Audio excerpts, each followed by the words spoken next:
Hello दोस्तों, channel में एक बार फिर से आपका स्वागत है।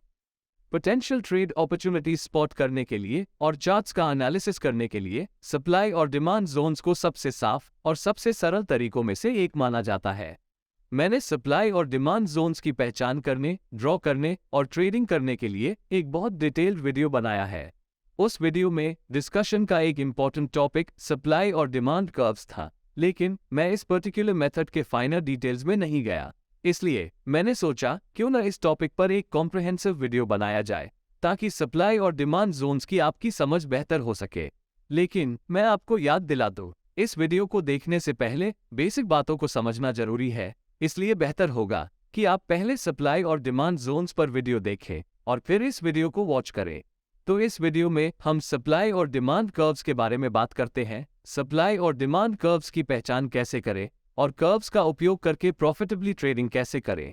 कृपया इस वीडियो को लाइक और शेयर करें, क्योंकि क्वालिटी कंटेंट प्रदान करने में बहुत समय और एफर्ट लगता है।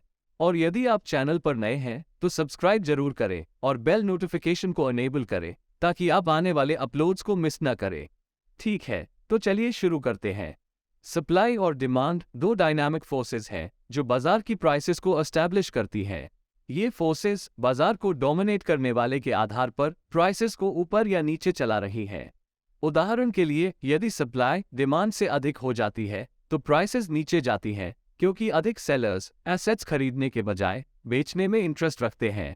इसके विपरीत, यदि डिमांड सप्लाई से अधिक हो जाती है तो प्राइसेस बढ़ जाती हैं, क्योंकि अधिक बायर्स एसेट्स या स्टॉक बेचने के बजाय खरीदने में इंटरेस्ट रखते हैं।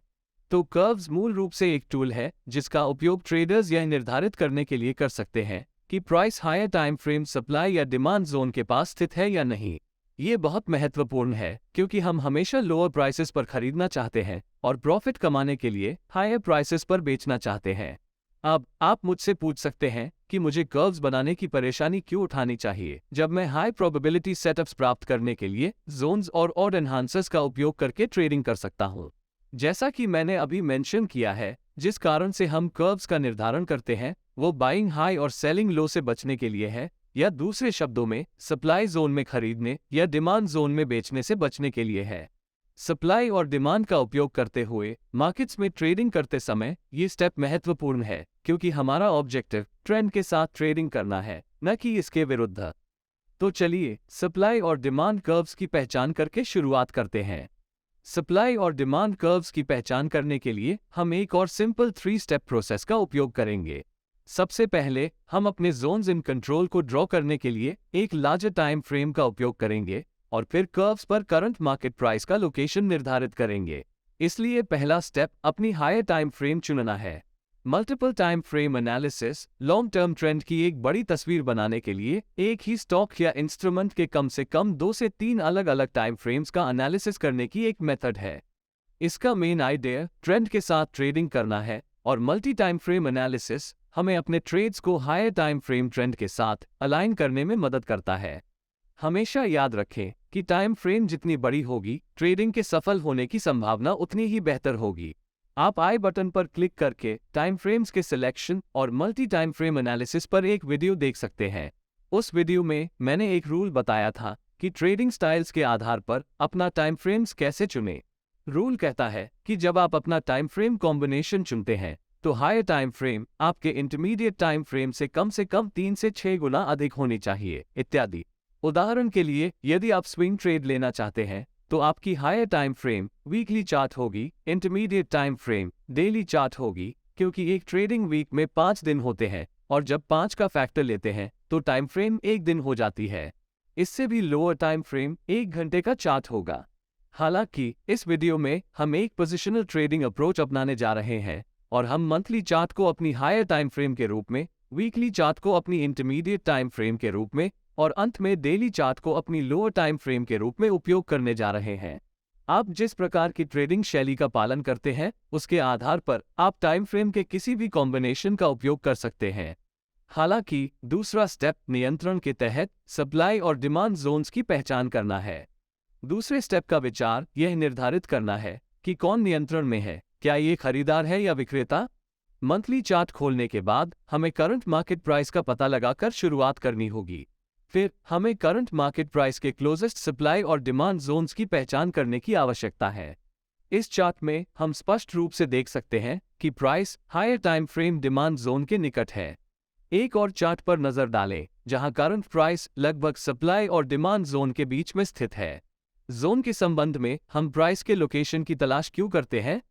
इसका कारण ये है कि हम अभी भी एक ट्रेड एंट्री ले सकते हैं जब तक कि लोअर टाइम फ्रेम हमें पैसा बनाने के लिए एक अच्छा प्रॉफिट मार्जिन प्रदान करती है। अदरवाइज हम आमतौर पर जोन के बीच में ट्रेडिंग नहीं करते हैं। इसका कारण प्रॉपर स्टॉप लॉस रखने में कठिनाई होती है। तीसरे और अंतिम स्टेप की ओर बढ़ते हुए जो कर्व्स को ड्रॉ करना है, तो तीसरा स्टेप सप्लाई और डिमांड जोन्स की दो प्रॉक्सिमल लाइंस के बीच के जोन्स को 3 बराबर एरियाज में विभाजित करना है। विचार यह है कि क्लोजेस्ट सप्लाई और डिमांड जोन्स की पहचान करने के बाद आपको उनके बीच की दूरी को 3 से डिवाइड करना होगा और हमें एक हाई एरिया, एक लो एरिया और एक इक्विलिब्रियम एरिया मिलेगा। अब कर्व एरिया को डिवाइड करने की दो मेथड्स हैं। पहला ऑप्शन बस ये गिनना है कि जोन्स की दो प्रॉक्सिमल लाइंस के बीच कितने पॉइंट्स हैं और फिर उन्हें 3 से डिवाइड करें। दूसरा ऑप्शन फिबोनाची रिट्रेसमेंट टूल का उपयोग करना है ताकि एरिया को मैन्युअली डिवाइड किए बिना सप्लाई और डिमांड कर्व्स की पहचान की जा सके। फिबोनाची टूल का उपयोग करके कर्व एरिया को डिवाइड करने के लिए और आपको अपने चार्ट पर ठीक 3 इक्वल एरियाज प्राप्त करने के लिए सेटिंग्स को मॉडिफाई करना होगा। आपको बस इतना करना है कि फिबोनाची लेवल्स को फॉलोइंग लेवल्स में बदलना है, जो कि 0%, 33%, 66% और 100% है, और आप अन्य सभी लेवल्स को अनचेक कर सकते हैं। अब जब आपने फिबोनाची सेटिंग्स को बदल दिया है, तो आप सप्लाई जोन की प्रॉक्सिमल लाइन से डिमांड जोन की प्रॉक्सिमल लाइन तक कर्व्स खींच सकते हैं। फिबोनाची टूल ऑटोमेटिकली जोन्स को 3 इक्वल एरियाज में डिवाइड करेगा। मुझे उम्मीद है कि चीजें क्लियर हैं। अब सबसे महत्वपूर्ण सेक्शन पर चलते हैं। इन कर्व्स का उपयोग करके ट्रेडिंग कैसे करें? हमारे द्वारा एनालाइज की गई लार्जर टाइम फ्रेम में कर्व्स एक इंडिकेटर के रूप में कार्य करता है कि सप्लाई और डिमांड कर्व्स के संबंध में करंट प्राइस हाई, लो या मिडिल में है या नहीं। इस जानकारी के आधार पर हम ये तय कर सकते हैं कि हम खरीदें, बेचें या कुछ न करें। कर्व्स के आधार पर अलग अलग ट्रेडिंग सिनेरियोज हो सकते हैं। इसलिए जब प्राइस कर्व में वेरी हाई होती है, आमतौर पर सप्लाई जोन के अंदर, तो हमारा ट्रेडिंग बायस केवल बेचने का होता है। अब यदि प्राइस कर्व में हाई है, यानी सप्लाई जोन के ठीक नीचे लेकिन इक्विलिब्रियम जोन के ऊपर, तो हम अभी भी केवल बेचने पर विचार करेंगे। इसके विपरीत जब कर्व में प्राइस वेरी लो होती है, आमतौर पर डिमांड जोन के अंदर, तब हम केवल खरीदने की ओर देखते हैं। और जैसा कि आप पहले ही अनुमान लगा सकते हैं, जब प्राइस कर्व में लो होती है, यानी डिमांड जोन के ठीक ऊपर लेकिन इक्विलिब्रियम एरिया से कम होती है, तब भी हम केवल खरीदने की ओर देखेंगे।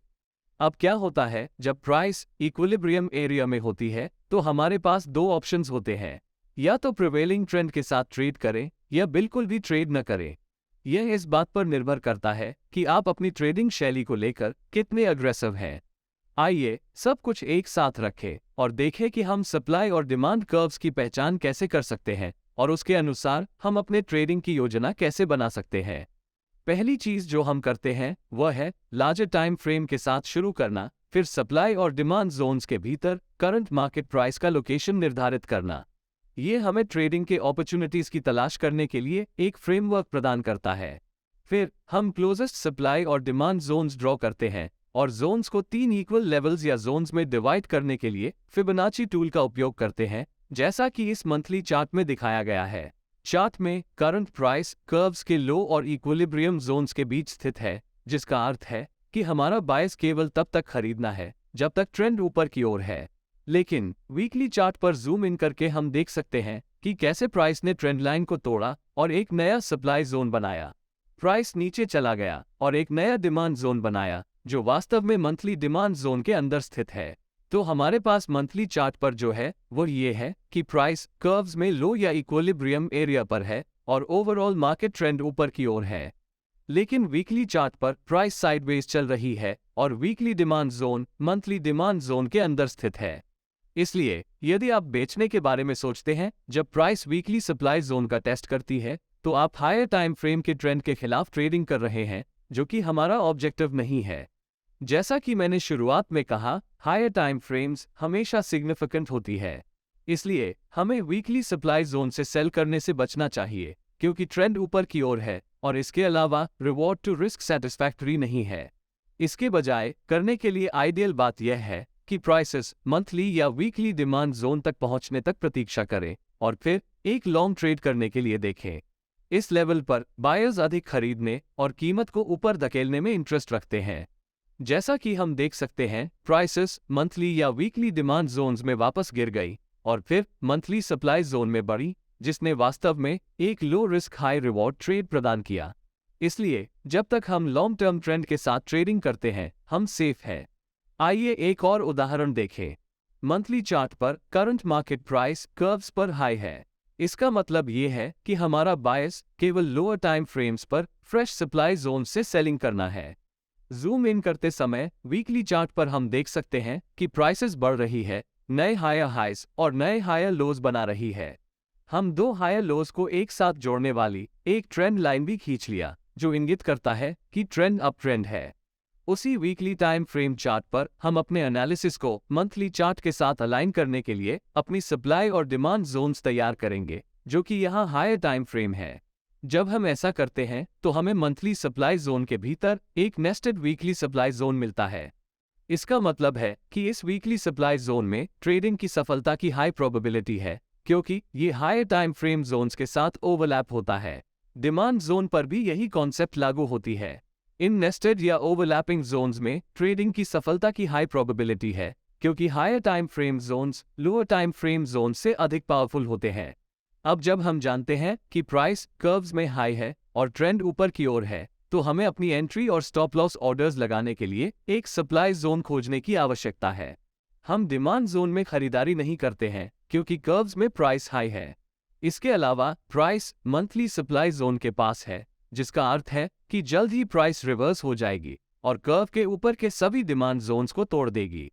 तो खरीदने के लिए हम या तो वीकली चार्ट का उपयोग कर सकते हैं या एक सूटेबल एंट्री जोन खोजने के लिए डेली की तरह लोअर टाइम फ्रेम्स का भी उपयोग कर सकते हैं। यदि वीकली जोन ऑब्वियस है, जैसा कि इस उदाहरण में है, तो हम अपने एनालिसिस को यहीं रोक सकते हैं और अपनी एंट्री को वीकली सप्लाई जोन की प्रॉक्सिमल लाइन पर रख सकते हैं। लेकिन अगर वीकली जोन हमें एक बड़ा स्टॉप लॉस देता है जिसे हम संभाल नहीं सकते हैं, या यदि जोन हमें क्लियर एंट्री पॉइंट नहीं दे रहा है, तो लोअर टाइम फ्रेम में जाना आइडियल चॉइस है। लोअर टाइम फ्रेम के डेली चार्ट पर हमारे पास वीकली सप्लाई जोन के भीतर एक नेस्टेड डेली सप्लाई जोन है। अब ये ट्रेडिंग करने के लिए एक हाई प्रोबेबिलिटी जोन बन गया है। हम अपनी एंट्री को प्रॉक्सिमल लाइन पर रख सकते हैं और अपने स्टॉप ऑर्डर को डिस्टल लाइन के ऊपर रख सकते हैं। ट्रेडिंग से एग्जिट करने के लिए हम अपने टारगेट को ऑपोजिट डिमांड जोन में रखते हैं। टारगेट प्रॉफिट मार्जिन अच्छा है, क्योंकि हमारे पास कम से कम 3:1 रिवॉर्ड टू रिस्क रेशियो है। जैसा कि आप देख सकते हैं, प्राइस हमारे एंट्री लेवल पर प्रॉक्सिमल लाइन से टकराई और हमारे टारगेट तक गिर गई, जिससे हमें एक अच्छा ट्रेड मिला। इस उदाहरण से आप ये भी देख सकते हैं कि रिस्क मंथली जोन से डेली जोन्स में कैसे बदलता है। यदि हम मंथली जोन का ट्रेडिंग करते हैं तो हमें एक बड़ा स्टॉप लॉस लगाना होगा और वीकली और डेली सप्लाई जोन्स की तुलना में प्राइस वापस नीचे आने से पहले लगभग आधे जोन में घुस जाएगी। इसलिए मल्टीपल टाइम फ्रेम्स का उपयोग करना हमेशा एक अच्छा आइडिया है। और एक पर्टिकुलर टाइम फ्रेम पर ट्रेडिंग करें जो आपको बेस्ट ट्रेड सेटअप प्रदान करता है। आप टाइम फ्रेम्स के किसी भी सेट का उपयोग कर सकते हैं।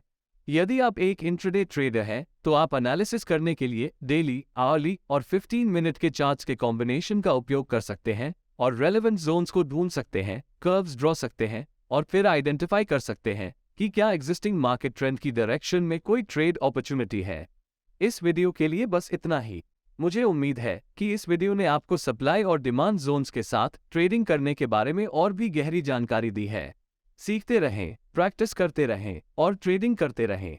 अगर इस वीडियो ने आपकी मदद की है तो कृपया वीडियो को लाइक और शेयर करें। यदि आप हमारे चैनल पर नए हैं तो हमारे कम्युनिटी में शामिल होने के लिए सब्सक्राइब बटन दबाएं और सभी नए वीडियो अपडेट्स प्राप्त करने के लिए बेल आइकॉन को अनेबल करें। मैं आपसे जल्द ही इस सीरीज के तीसरे पार्ट के साथ मिलूंगा। तब तक मिलते हैं।